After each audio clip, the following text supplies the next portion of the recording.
chers amis, vous êtes tous des courageux guerriers.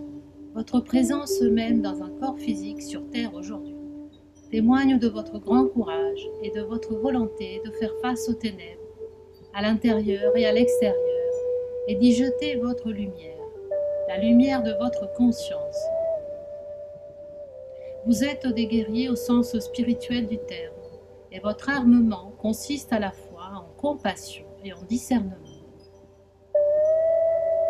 La compassion vous permet de percevoir le noyau de lumière dans toute expression de dualité. Par exemple, de reconnaître la lumière de l'âme de quelqu'un, même si sa personnalité est pleine de négativité. Le discernement vous fait prendre conscience de la présence d'énergie liée à la peur et au pouvoir dans une telle expression, et il vous permet de vous en éloigner, de la laisser sortir de votre champ énergétique. Pour savoir qui vous êtes, vous devez abandonner ce que vous n'êtes pas. Le discernement vous aide à abandonner ce que vous n'êtes pas. Le discernement est l'énergie de l'épée, l'énergie qui vous aide à vous fixer des limites et à trouver votre propre chemin. Je l'appelle l'énergie masculine et c'est un complément nécessaire aux qualités féminines de compréhension et de pardon. J'insiste sur l'importance de l'épée du discernement dans cette canalisation, car elle est très pertinente pour la question dont nous discuterons aujourd'hui. Aujourd'hui, je voudrais parler de votre relation avec vos parents et avec votre famille biologique en général. Lorsque vous vous engagez sur un chemin de croissance spirituelle, cette question sera à un moment donné au premier plan de votre attention. On pourrait considérer votre naissance dans un corps physique comme une chute dans les ténèbres, si vous la dissociez de toute notion de péché ou de culpabilité. Le processus de l'accouchement est en réalité une plongée dans les profondeurs que vous avez consciemment décidé depuis une partie de votre âme. Au cœur de votre âme, vous avez décidé de prendre sur vous cette incarnation actuelle et vous avez ressenti la confiance et la persévérance nécessaires pour accomplir la mission, entre guillemets. Cependant, au moment où vous plongez, pour ainsi dire, vous êtes plongé dans un état de non-savoir, un état d'inconscience temporaire. Dès que vous entrez dans la réalité matérielle terrestre, votre conscience devient voilée ou hypnotisée par certaines illusions qui ne sont rien d'autre que les habitudes profondément enracinées de la majorité des personnes sur Terre. C'est le filet qui est tendu autour de vous. Lorsque vous entrez dans la vie terrestre, le souvenir de l'autre côté est encore frais et vivant, mais vous n'avez pas de mots pour l'exprimer, aucun moyen d'en communiquer la vérité. Les choses simples comme l'amour inconditionnel et la sécurité qui vous entourent partout où vous allez. L'énergie de la maison est toujours évidente pour vous, comme la sensation de l'eau pour un poisson. Mais ensuite, vous entrez dans le monde physique et la réalité psychologique de vos parents. Vous leur tendez la main, vous voulez garder vivant ce sentiment d'appartenance. Mais il semble que vous soyez coupé comme un filet jeté autour de la partie poisson de vous. Il s'agit d'un traumatisme de la naissance qui comporte des aspects à la fois physiques et profondément spirituels. Le filet qui vous attrape lorsque vous tombez est principalement tissé par la façon d'être de vos parents, leur vision fondamentale de la vie, leur façon de se comporter avec eux-mêmes, leur espoir et leur désir à votre égard. Lorsque vous êtes né, la conscience collective sur Terre était encore sous l'emprise d'une conscience basée sur l'ego, comme c'est encore le cas aujourd'hui. Mais les temps changent. Il existe une sorte de phase initiale au cours de laquelle les choses ont besoin de temps pour prendre de l'ampleur avant qu'un changement réel et fondamental ne soit réellement apporté. À l'heure actuelle, vous en êtes encore à ces premiers stades et le travail intérieur que vous accomplissez est vital à cet égard. Ainsi, lorsque vous êtes entré sur Terre, vous êtes entré dans une réalité dominée par la conscience basée sur l'ego et vous en avez pris connaissance grâce à l'énergie de vos parents. Lorsque vous entrez dans la réalité de la conscience basée sur l'ego, telle que représentée par vos parents, vous êtes confronté à un certain nombre d'illusions omniprésentes, parmi lesquelles je souhaite en nommer 3 importantes. La première, la perte de maîtrise.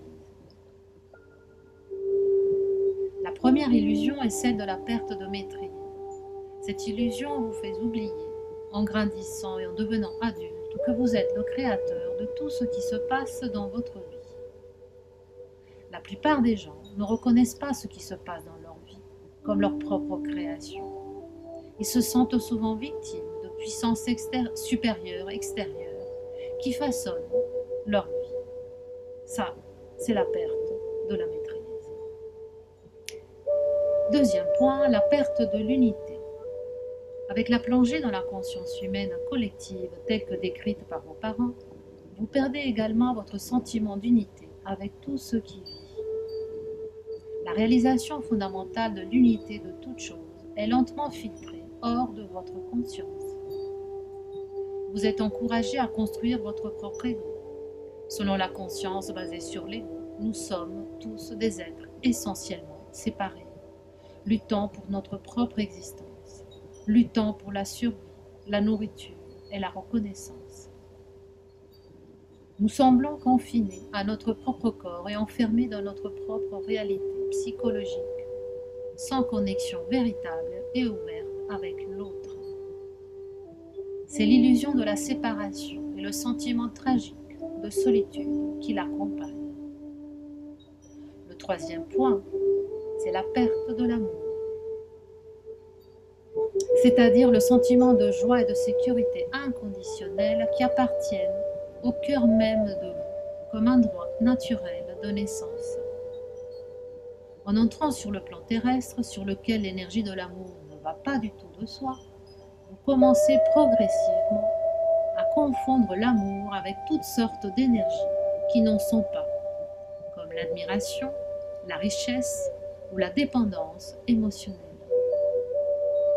Ces notions confuses de l'amour affectent vos relations et vous poussent essentiellement à la recherche continuellement de quelque chose à l'extérieur de vous pour retrouver ce sentiment d'amour inconditionnel qui est réellement au plus profond de vous. La manière dont ces illusions ou pertes vous affectent dépend de l'énergie spécifique de votre foyer parental et de votre environnement familial. Généralement, la conscience parentale est un mélange d'ego et de cœur, de peur et de lumière. Il y a certains domaines dans lesquels vos parents sont susceptibles d'être très attachés ou liés aux illusions mentionnées ci-dessus. Mais à d'autres moments, ils peuvent être tout à fait éclairés. Par exemple, en ayant fait l'expérience de la souffrance et de la croissance intérieure dans un domaine qui a ouvert leur cœur. La manière spécifique dont ils sont coincés dans les illusions de la conscience basée sur l'ego est différente pour chaque parent ou famille. Lorsque vous entrez dans cette configuration spécifique d'énergie qui constitue votre famille biologique, votre conscience est grand ouverte et n'a encore guère de sens, de limites personnelles. En tant que bébé, vous absorbez très profondément les énergies de vos parents, comme une empreinte fondamentale qui a un effet profond sur la façon dont vous vivez les choses plus tard. Il n'y a pas encore de filtre. Ce n'est que bien plus tard, lorsque vous prenez conscience de vous-même, à peu près pendant la puberté, que vous développez la conscience nécessaire pour passer au crible ces énergies et découvrir ce qui vous semble bon et naturel et ce qui ne vous semble pas naturel. D'abord, vous vous attachez très fortement au paradigme de vos parents. Puis, à mesure que vous vieillissez et que vous gagnez en conscience de vous-même, vous commencez à remettre en question le point de vue de vos parents sur les choses, alors que vous recherchez votre propre sentiment d'identité. Ce processus de croissance psychologique s'apparente beaucoup à la transition d'une conscience basée sur l'ego à une conscience basée sur le cœur. La transition de l'ego à la conscience basée sur le cœur est souvent parallèle au dépassement des énergies limitantes et effrayantes qui contrôlaient votre famille biologique. Le traumatisme cosmique de la naissance que vous ressentez lorsque vous naissez en tant qu'âme individuelle se répète dans une certaine mesure à chaque fois que vous commencez une nouvelle vie terrestre. Au moment de votre naissance, vos parents appartiennent à l'énergie de la Terre. Ils se sont déjà adaptés à cette dimension, aux lois qui s'appliquent ici. Il s'agit souvent de lois restrictives qui ne vont pas du tout de soi pour l'enfant. Les parents représentent ainsi la conscience basée sur l'ego pour l'enfant, l'énergie de 3 illusions. L'enfant les rencontre à travers le foyer parental et la manière dont ils ont pris forme chez les parents influencera fortement l'enfant pour le reste de sa vie.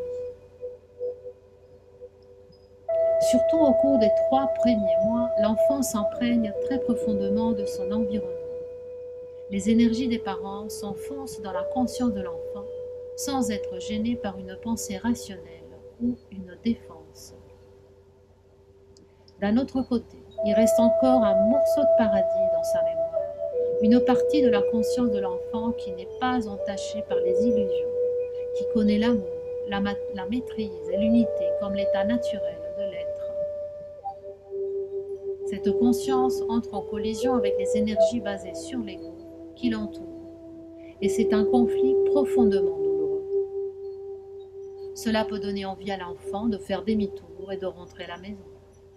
Cela peut provoquer une grave résistance à la vie au tout début. Il s'agit en fait du traumatisme cosmique de la naissance, répété encore une fois. Comment l'enfant gère-t-il cette collision ou ce conflit d'énergie? Le plus souvent, cela ferme certaines parties de lui-même. Certaines parties de la conscience de l'enfant vont se cacher.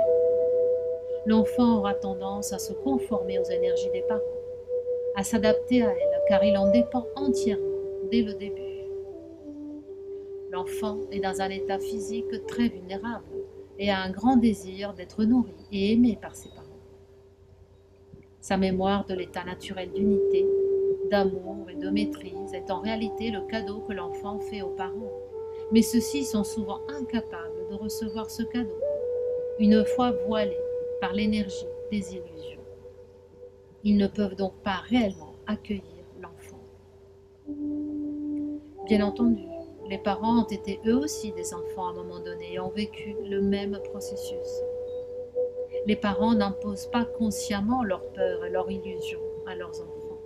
Cependant, en tant qu'adultes, ils ont involontairement absorbé des nombreuses énergies de conscience basées sur l'ego. Au moment de la naissance d'un enfant, les parents connaissent souvent un réveil passager. Regardez cette petite créature innocente sortir de l'utérus, se confier au monde, si ouverte et vulnérable, suscite un profond sentiment de respect chez presque tout le monde. Ce moment sacré ouvre grandes les portes de la maison dans la conscience des parents, et ceux-ci, sans le savoir, atteignent le noyau divin à l'intérieur d'eux, qui connaît l'amour inconditionnel et l'unité. Ils entrent pendant un moment dans un espace sacré et ressentent qu'ils sont au-delà des illusions. Mais il s'agit souvent d'un état de bonheur temporaire, car ensuite les choses se stabilisent et reviennent à la normale. Leur façon de penser et de ressentir auront tendance à retomber dans les schémas auxquels ils étaient habitués. Et ainsi, l'ouverture à la conscience basée sur le cœur se ferme à nouveau. Et qu'arrive-t-il à l'enfant qui grandit? La plupart des enfants choisissent de s'adapter si fortement au cadre de référence parentale qu'ils perdent le contact avec l'énergie originelle de leur âme, dont ils étaient encore très conscients au début de leur incarnation. Dans cette première phase de la vie, jusqu'à la puberté, ils sont tellement impliqués à se concentrer sur ce monde et à obtenir l'amour et l'attention de leurs parents qu'ils oublient eux-mêmes qui ils sont. Comment cela affecte-t-il l'enfant? L'enfant a un désir effréné d'amour et de sécurité, et lorsqu'il tombe sur des parties craintives et bloquées dans l'énergie de ses parents, il sera désorienté par ces derniers. Il éprouvera de la douleur et un sentiment d'abandon. Mais il cachera ses émotions, car elles sont trop douloureuses pour être pleinement réalisées quand on est dans un tel état de vulnérabilité et d'ouverture. Ce que l'enfant fera, c'est mettre un bandeau sur les yeux et créer des images illusoires d'amour. Pour survivre émotionnellement, il se laissera dérouter par les fausses images des parents, car si l'amour inconditionnel n'est pas disponible, l'amour conditionnel semble mieux que rien. L'enfant se mettra généralement en quatre pour obtenir l'amour et la sécurité dont il a besoin et dont il se souvient à la maison. Et par conséquent, il confondra les mauvaises énergies avec l'amour. Par exemple, cela confondra l'amour avec la fierté d'un parent pour certaines réalisations ou avec le besoin émotionnel d'un parent envers son enfant. Chaque fois que l'enfant réalise quelque chose qui rend les parents fiers et qu'il est félicité pour cela, il peut sentir son cœur s'ouvrir de la joie et d'être aimé et apprécié. Mais si la fierté parentale ne provient pas d'une véritable compréhension de l'enfant, si elle ne se fonde pas sur ce à quoi l'enfant lui-même aspire, mais plutôt sur ce que la société attend de lui, alors la fierté est en réalité une sorte de poison. L'enfant est récompensé pour être à la hauteur des normes extérieures, tandis que l'amour signifie que l'on entre en contact avec les normes intérieures de l'enfant, ce qu'il veut accomplir pour lui-même dans cette vie.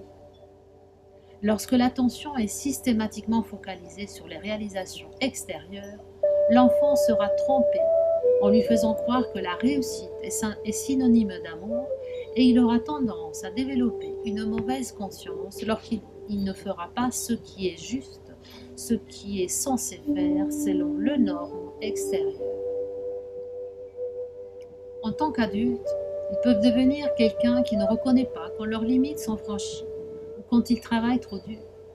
Ils découvriront simplement qu'ils ressentent tout le temps le besoin de réussir, sans comprendre pourquoi travailler dur est devenu une dépendance. Une autre distorsion de la véritable énergie de l'amour se produit lorsque l'enfant commence à confondre amour et dépendance émotionnelle. De nombreux enfants se sentent aimés lorsqu'ils se sentent utiles à leurs parents. En fait, ils comblent un trou dans le cœur de leurs parents, un trou dont les parents n'ont pas pris soin eux-mêmes. Et lorsque l'enfant entre dedans, il s'offre comme parent de remplacement. Il cherche à fournir l'amour et le soutien qui manquent aux parents. De cette façon, il veut plaire aux parents et obtenir l'amour dont il a tant besoin. Mais ce genre de service n'est bien sûr pas de l'amour. Il s'agit d'un dangereux enchevêtrement d'énergie qui créera plus tard beaucoup de difficultés, tant dans la relation entre les parents et l'enfant, que dans les relations intimes que l'enfant entrera en tant qu'adulte. De nombreux parents ont connu un manque d'amour inconditionnel au cours de leur propre enfance. Ils n'étaient pas non plus vraiment reçus par leurs parents. Cela a laissé une douleur profonde et un sentiment d'abandon dans leur être. Lorsqu'ils ont eux-mêmes un enfant, ils l'acceptent avec des signaux mitigés. D'un côté, il y a un nœud en véritable amour, mais de l'autre, il y a le besoin subconscient de compenser la perte. Les parents tentent souvent de guérir leurs propres blessures émotionnelles à travers la relation avec leurs enfants. Lorsqu'ils le font inconsciemment, ils utilisent l'enfant comme parent de substitution. Et l'enfant doit leur donner l'amour qui leur a cruellement manqué dans leur propre enfance. Lorsque cela arrive, les messages « je t'aime » et « j'ai besoin de toi » se confondent complètement pour l'enfant. L'énergie de l'enfant ne sera plus la sienne, car elle se sentira aspirée par le besoin du parent. Et ce fait d'être aspiré fera effectivement du bien à l'enfant. Cela procurera un faux sentiment de sécurité qui, au moment où l'enfant deviendra adulte, lui donnera le sentiment d'être profondément aimé par quelqu'un, alors que son énergie est épuisée et appartient à cette autre personne. Elle se sentira aimée et appréciée lorsqu'elle repoussera ses limites pour donner le meilleur d'elle-même. Elle interprétera la dépendance affective, voire la jalousie et la possessivité, comme une forme d'amour, alors que ces énergies y sont diamétralement opposées. Cette perte tragique de soi naît de l'association de l'amour et du besoin. Jusqu'à présent, j'ai souligné que lorsque vous venez sur Terre en tant qu'enfant, vous êtes immergé dans un océan d'oubli, un réseau d'illusions qui au premier abord semble vous attacher très profondément. Cependant, au niveau de l'âme, vous vous laissez consciemment égarer. Au plus profond de vous, lorsque vous vous incarnez sur Terre, vous avez confiance que vous trouverez la solution et la sortie. Votre mission est de trouver le moyen de sortir des illusions et d'apporter l'énergie de la solution, l'énergie de l'amour et de la clarté dans le monde, à la disposition des autres. À certains moments de votre vie, il y aura des opportunités et des possibilités qui vous aideront à remplir cette mission. En grandissant, vous rencontrerez certaines personnes ou situations qui vous inviteront ou vous mettront au défi de découvrir qui vous êtes. Vous serez doucement poussé ou, si vous êtes têtu, violemment provoqué par la vie pour démêler ce nœud. Vous devez abandonner les fausses images d'amour qui faisaient partie de votre éducation, de l'énergie de vos parents. Cela peut déclencher une crise d'identité, semblable à ce qui était décrit dans la première partie de cette canalisation, comme la première étape de la transition de l'ego au cœur. Il peut sembler que plus rien n'est sûr et que tout ce en quoi vous croyez est remis en question. En effet, votre âme ne ménagera aucun effort pour vous ramener à la maison. Votre âme frappera sans cesse à votre porte jusqu'à ce que vous vous ouvriez et vous libériez. Les événements majeurs de votre vie visent toujours à vous offrir des opportunités de grandir et de revenir à qui vous êtes. Mais il faut du courage et de la détermination pour aller au fond de cette quête et retrouver les énergies du nouveau-né, préserver des illusions, de la perte de maîtrise, d'amour et d'unité. Vous vous retrouverez probablement opposé à l'énergie de votre propre âme pendant un certain temps, car elle pourrait vous éloigner de ce que vous considériez comme normal et convenable pour vous. Votre âme peut vous sembler un invité capricieux car vous vous êtes habitué aux voix du monde, aux voix de votre famille biologique. Il faut à la fois l'énergie masculine de conscience de soi et de discrimination et l'énergie féminine d'amour et de compréhension pour vous libérer de la conscience basée sur l'ego. Concernant vos parents, le discernement signifie que vous vous éloignez des peurs et limitez les énergies dont ils vous ont nourri. Rappelez-vous l'importance de l'énergie de l'épée que j'ai mentionnée au début. Pour lâcher prise sur votre famille biologique au sens spirituel, vous devez être capable de faire la distinction entre leur énergie et la vôtre, et vous devez être capable de couper les cordons qui vous limitent et vous étouffent. Il ne s'agit pas principalement d'exprimer sa colère et sa frustration à vos parents ou de leur dire où ils se sont trompés à vos sujets.